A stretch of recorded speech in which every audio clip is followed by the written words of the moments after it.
Salut, ici Jean-François de Sentier du Bonheur et aujourd'hui on va parler de l'Inde, on va parler de la merveilleuse Inde et on s'embarque en avion pour Bombay, pour Delhi, New Delhi où on va parler de quelques sujets intéressants, deux sujets intéressants qui m'ont marqué.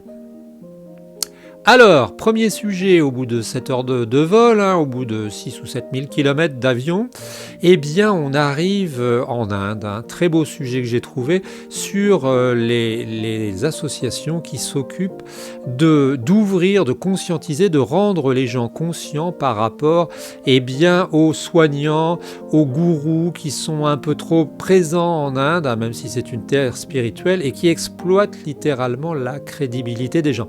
Et dans ce reportage, dans le premier reportage qui est mis en lien, qui est un reportage sur YouTube, eh bien tu vas voir qu'il existe en Inde des associations qui présentent aux villageois, qui présentent aussi aux citadins, les gens des bidonvilles qui sont parfois peu instruits, qui leur présentent la manière dont les escrocs leur font croire que on peut faire certains miracles alors qu'en fait ça n'en est pas. Alors je me rappelle personnellement, ma belle-mère me disait, elle m'expliquait qu'à une époque, les gens qui voulaient convertir les autres au catholicisme, entre autres, alors je crois que c'était le catholicisme, eh bien dans les campagnes, on emmenait tout simplement un comprimé d'aspirine écrasé qui le mettait dans l'eau et il disait aux gens, écoutez, regardez, je vais faire bouillir l'eau.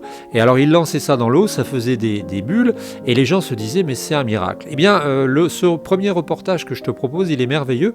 Je l'ai trouvé, je l'ai vu presque par hasard, je suis allé une vingtaine de fois en Inde. Et je l'ai trouvé très pertinent. Très pertinent parce qu'il parle justement de la manière dont on peut rendre la population consciente. On pourrait servir de ça pour nous, pour éviter les fausses nouvelles, ce qu'on appelle vulgairement les fake news. Et puis aussi pour éviter des drames humains, comme par exemple, à la fin de ce reportage, du premier reportage, on parle d'une dame qui est considérée comme une sorcière dans les tribus et qui a risqué de se faire couper à la machette simplement parce que les croyances erronées avaient fait qu'elle avait été considérée comme la responsable de la mort d'un petit enfant.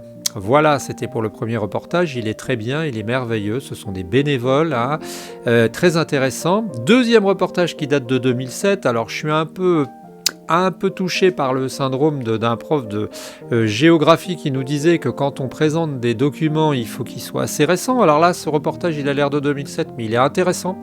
Et il parle de la notion de classe sociale en Inde, de la notion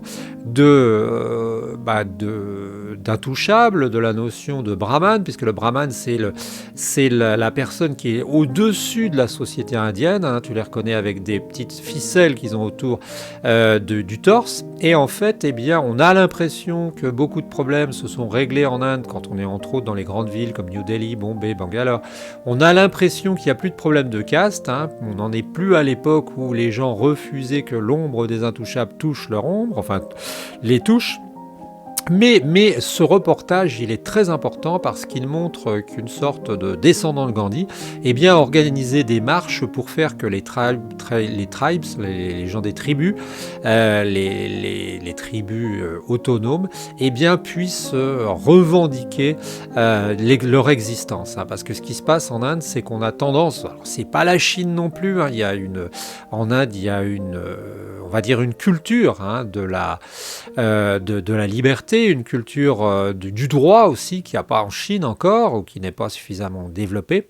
Mais dans ce reportage, on s'aperçoit qu'il y a un travailleur social qui a créé une marche, qui a regroupé des dizaines de milliers de personnes pour faire l'ancienne marche du sel de Gandhi, qui était allé chercher le sel à la mer et dans le Gujarat, et qui était revenu, alors oui, le Gujarat, je sais plus, et qui était revenu du côté de Delhi, et qui avait fait un grand périple. Et là, on voit que ces gens-là font la même chose. Alors la fin est heureuse, mis à part malheureusement 3 personnes qui vont décéder parce qu'ils dorment la nuit sur les bords des routes, voire même sur le bitume. Et on y voit, moi je t'interpelle à ce sujet, regarde le gabarit de ces gens-là, regarde l'épaisseur de leur corps, et tu t'apercevras que c'est des gens qui sont souvent ne mangent pas vraiment à leur faim, qui sont souvent exploités. On parle dans ce reportage numéro 2 en lien dans la description de la vidéo. Ici, on parle des mangeurs de rats, hein, une caste, et on voit bien que l'exploitation existe toujours, même si depuis 1947, c'était et c'est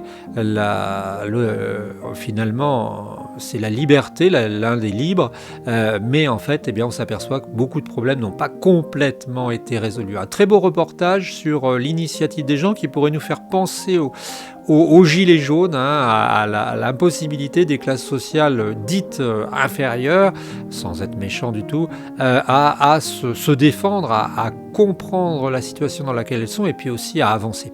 Très beau reportage, donc 2 très beaux reportages sur l'Inde, gratuits, hein, que j'ai vus et que je trouvais intéressant de partager avec toi.